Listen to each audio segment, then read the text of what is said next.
Assalamualaikum warahmatullahi wabarakatuh. Selamat sore, salam sejahtera buat kita semua.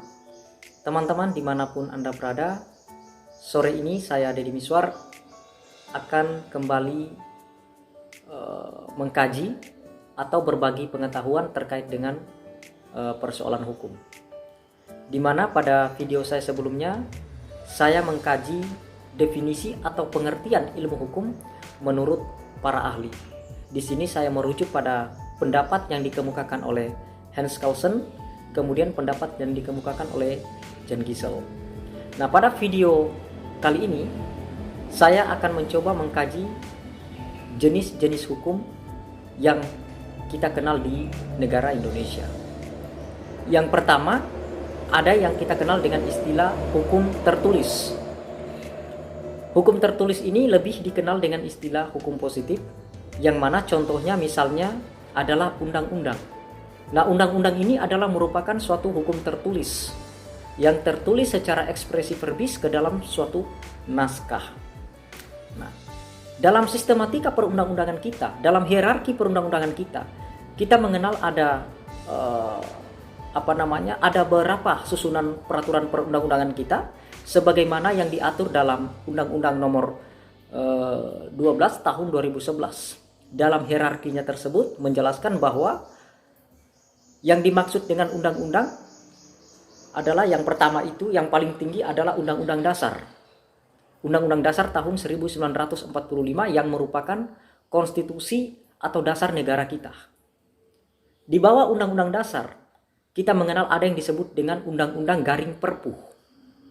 Undang-Undang Garing Perpu ini adalah undang-undang yang berlaku di bawah Undang-Undang Dasar.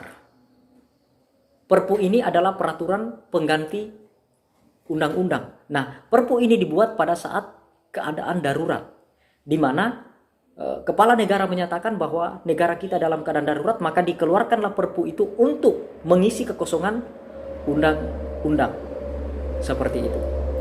Nah, di bawah undang-undang kita mengenal ada istilah peraturan pemerintah. Di bawah peraturan pemerintah ada yang disebut dengan peraturan presiden. Kemudian di bawah peraturan presiden kita mengenal ada istilah peraturan daerah. Peraturan daerah itu sendiri ada peraturan daerah tingkat provinsi, kemudian ada peraturan daerah tingkat kabupaten.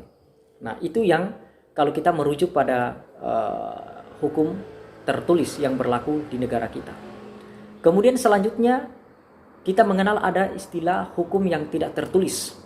Hukum yang tidak tertulis ini bersumber dari kebiasaan atau adat istiadat suatu negara. Nah, di Indonesia sendiri ada beberapa daerah yang memang yang diberikan otonomi khusus yang boleh memberlakukan aturannya sendiri berdasarkan dengan adat istiadat yang berlaku di daerah tersebut.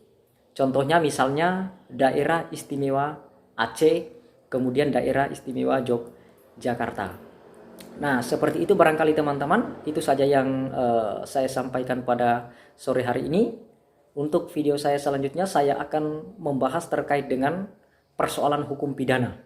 Ya, kita akan lebih mendalam lagi membahas terkait dengan persoalan hukum yang fokusnya ke hukum pidana. Demikian, Assalamualaikum warahmatullahi wabarakatuh.